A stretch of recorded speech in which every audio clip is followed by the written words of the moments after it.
औज़ुबिल्लाहिमिनश्शैतानिर्रजीम बिस्मिल्लाहिर्रहमानिर्रहीम। मैं हूं ज़हर अहमद खान और आप देख रहे हैं मेरा फेसबुक और यूट्यूब चैनल व्लॉग टीवी और मेरा फेसबुक पेज यूके पॉइंट।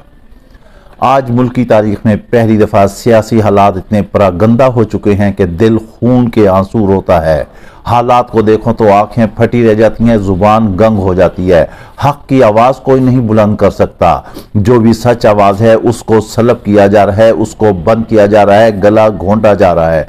पूरी दुनिया इस ड्रामे को देख रही है कि किस तरह हमारे यहाँ इंतखाबात को ड्रामाटाइज किया जा रहा है। इससे बेहतर है कि आप इलेक्शन ना कराएं। आप क्यों इलेक्शन करा रहे हैं?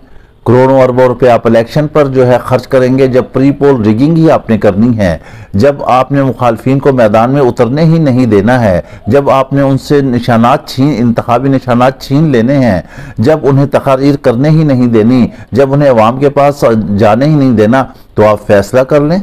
बस आप कर लें कि किस किस को बिठाना है, कैसे कैसे बिठाना है। जैसे केयर टेकर को बिठाया गया है, वो भी एक केयर टेकर जो है इस वक्त तारीख की तवील तरीन हुकूमत बन गई है। उनके इलेक्शन अभी भी इलेक्शन जो है वो गू मगू का शिकार हैं कि इलेक्शन होते हैं या नहीं होते हैं, कब होंगे, कैसे होंगे। 8 फरवरी आएगा। कुछ कहा यह जा रहा है कि इलेक्शन से जो है भाग रहे हैं। नून लीग ने जो है वो तैयारी कर ली है।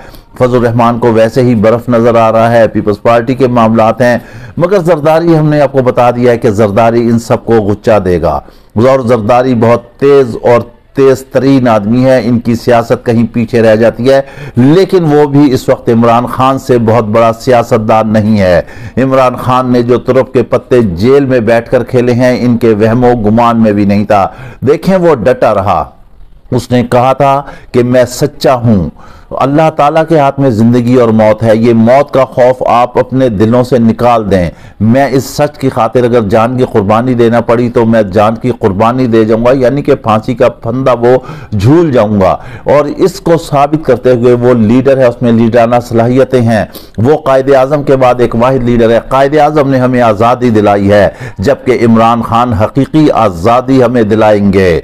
ऐसे गुलामों से हमें आज़ादी दिलाएंगे। आपको याद है कि उसने अमेरिका को कहा था कि एब्सोल्युटली नॉट। अमेरिका ने तो ये सुना ही नहीं था। ये चिट्टी चमड़ी तो वैसे ही मुसलमानों के मुखालिफ है।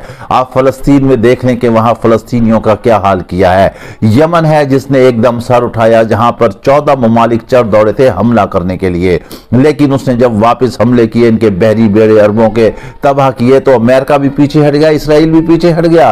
इसराइल के नेतन्याहू जब पार्लियामेंट में खिताब करने जाता है तो उसके वहां पर इसराइलियों ने वो बेइज्जती की है, वो उसके लत्ते पत्ते लिए हैं कि उसे भी शायद छठी का दूध याद आ गया होगा। उसने कहा कि तुम यहां तकरीर कर रहे हो नेतन्याहू, वहां हमारे इसराइली मर रहे हैं। वहां पर भी अवाम इसके खिलाफ हो चुकी है, लेकिन नेतन्याहू जो है वो डटा हुआ है इस मुल्क को, जो इस दुनिया को जो है वो चौथी जंग अजीम में धकेलने के लिए।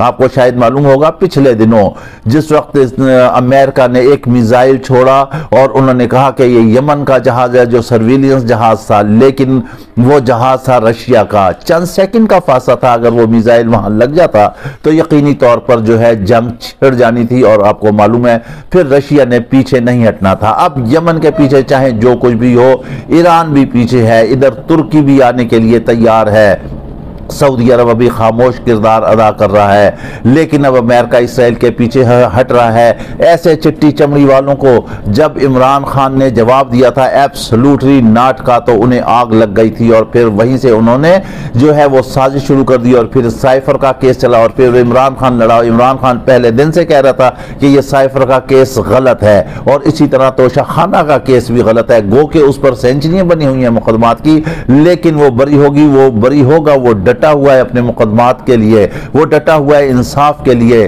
अगर यहां पर हमारे मुल्क में इंसाफ जिंदा रहा तो जमहूरियत भी जिंदा रहेगी, जमहूर भी जिंदा रहेगा, मुल्क भी बचा रहेगा। मुल्क को मत ऐसा करें कि जिससे नुकसान हो। आप ये देख लें कि बलोचिस्तान के लोगों ने यहां पर मुजाहिरा किया और फिर हालात देख लें क्या कुछ हुआ। जो पहले ये बाद में ही घुटने टेकने होते हैं, पहले ही मसाइल को हल कर लेना चाहिए ताकि हालात जो है अच्छी तरफ चलें। अब ये सियासत है, ये जमहूरियत है। अगर 8 फरवरी को इंतखाब इंतखाबात नहीं होते तो, और अगर किसी नए निज़ाम की तरफ जाते हैं या प्रेसिडेंशियल निज़ाम की तरफ जाते हैं तो ये भी अब इन्होंने वक्त गुजार दिया। ये वक्त उस वक्त था जब असम्बलियाँ भी थी, पंजाब असम्बली थी, मामला थे, उस वक्त कोई ना कोई आइन और कानून पास करा के, करारदाद पास करा के मामला चल सकते थे, लेकिन अब वो भी इनके हाथ से सब कुछ गेम ओवर हो चुकी है।